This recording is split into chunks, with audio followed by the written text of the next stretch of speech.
안녕하세요. 다르게 보기 한의사 염유리입니다. 진한 알레르기 비염, 이것을 중점으로 치료하면 해결됩니다. 영상에서 알레르기 비염에 대해서 설명해 놓고 보니 알레르기성 비염과 일반 만성 비염을 차이를 설명을 드려야 될 것 같더라고요. 제가 진료실에서 만나보면 대부분의 환자분들은 늘상 코 막히고 콧물 나면 그저 비염이라고만 생각하시고 알레르기성 비염과 일반 만성 비염의 구분을 하지는 못하세요. 그래서 오늘은 제가 그 포인트를 콕콕 짚어드리겠습니다. 일단 내가 비염이다 생각되시면 코가 주로 막히는 증상이 위주인지 아니면 맑은 콧물 줄줄 흐르는 증상이 위주인지 생각해 보셔야 돼요. 알레르기성 비염의 주요 증상은 맑은 콧물, 재채기, 코 간지러움이거든요. 그런데 제가 앞 영상에서 이 비염을 알레르기라고 보지 말고 내 몸과 기관지가 냉할 때 유발되는 냉증성 비염이라고 보는 것이 좋겠다는 설명을 드렸어요. 이런 증상은 몸을 최대한 따뜻하게 보온해줘야 하지만 반대로 코 점막이 부어서 꽉 막힌 느낌은 강한데 정작 콧물은 별로 없는 경우를 한의학에서는 열증성 비염으로 봅니다. 코 점막에 염증이 생긴 것을 비염이라고 하는 거잖아요. 코점막이 염증으로 충혈되고 부어올라서 실제 공기가 슝슝 들어가는 콧구멍이 좁아지게 되니까 코로 숨쉬기가 힘들어져서 입으로 숨을 쉬는 구강호흡을 하게 됩니다. 환자분들이 느끼기에는 마치 찐득한 콧물이 콧구멍을 막고 있는 듯해서 코를 계속 풀어보려고 하지만 정작 콧물은 별로 안 나와요.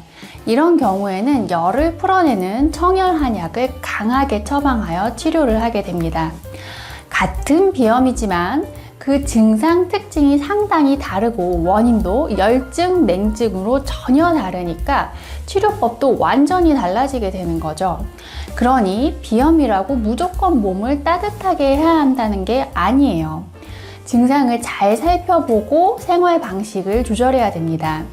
열증성 비염이라면 실제 더위 많이 타는 남자이거나 남자 성인의 비율이 많아요. 물론 여성분들도 적지만 열이 많아서 생기는 열증성 비염이 있습니다. 이렇게 열 많은 타입의 경우 꽤 쌀쌀한 계절에도 자기 전에 더위를 많이 느껴서 창문을 열어두고 자는 경우가 종종 있는데 이건 반드시 피해야 돼요. 자기 전에 열감을 식히기 위해서 창문을 열어서 방 온도를 낮췄다면 반드시 창문을 잘 닫고 자야 돼요. 자는 동안 방 안 온도가 너무 낮아져서 체온이 떨어지면 감기에 걸리는 것과 동일한 효과를 내고 이로 인해 비염은 더 심해지기 때문이에요. 이런 상태의 코점막 염증 상태가 만성화되면 쉽게 축농증성 비염으로 넘어가기도 합니다. 그러면 결국 또 항생제를 복용하게 되죠.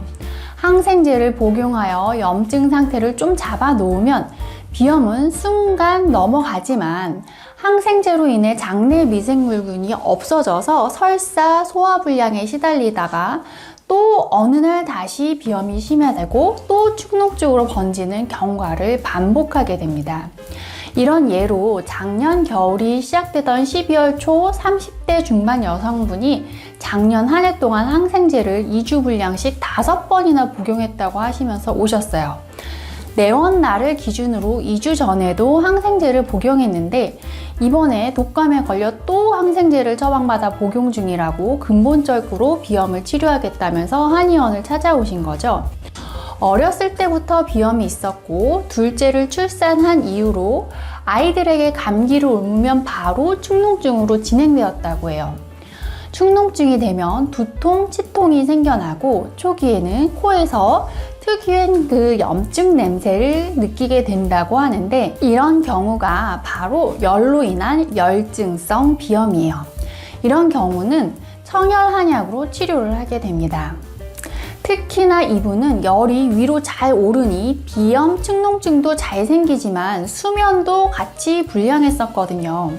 하룻밤에 3-4번은 깨면서 자고 있었는데 한약 치료를 하면서 비염과 그로 인했던 두통이 좋아지고 수면도 같이 좋아져서 꿀잠을 잔다며 정말 좋아하셨어요.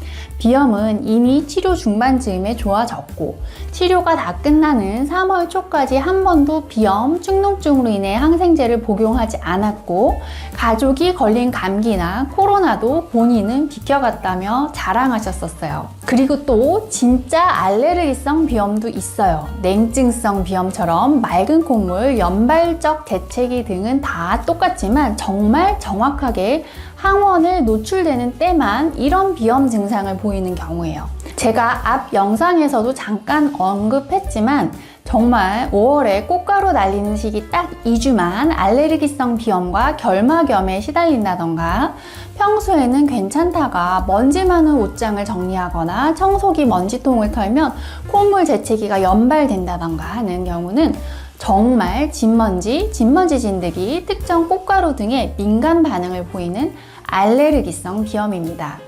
이런 비염은 정말 특정 환경, 특정 시기에만 잠깐 유발되는 거니까 항히스타민제나 스테로이드 등을 잠깐 활용하는 편이 더 쉽고 좋다고 생각합니다.